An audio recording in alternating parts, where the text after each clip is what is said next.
ये आप खूब जानते हैं। हमने कराची प्रेस क्लब के सामने मुझसे पहले के नारे तालियां बजा बजा कर, क्या ये गद्दाराने कौम नहीं लगा रहे थे? क्या ये तालियां नहीं बजा रहे थे? इनमें से तो किसी के घर पे कोई ताला नहीं पड़ा, किसी के घर पे ताला नहीं लगा, किसी के घर को सील नहीं किया गया।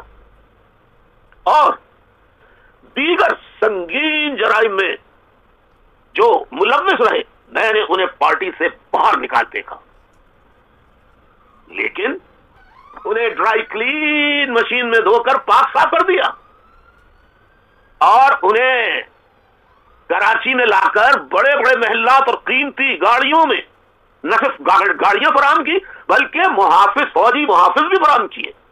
डिफेंस हाउसिंग सोसाइटी में लाकर इन्हें बड़े बड़े महलात में बसाया गया।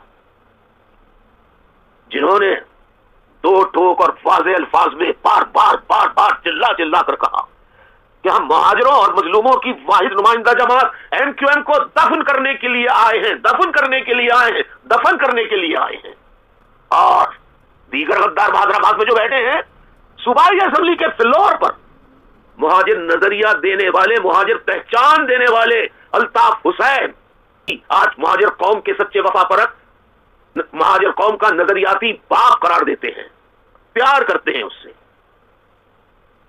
उसको असेंबली के फ्लोर पर आर्टिकल 6 के तहत मुकदमा बनाकर फांसी देने का मुतालबा किया। और सिर्फ यही नहीं किया, बल्कि असेंबली के फ्लोर पर इन लोगों ने खुल्लम खुल्ला कहा कि हम महाजिर नहीं हैं, हम कहां से महाजिर हैं, अपने महाजिर होने से इनकार किया। और आज ये महाजिर का दोबारा वोट लेने के लिए रागना पड़े।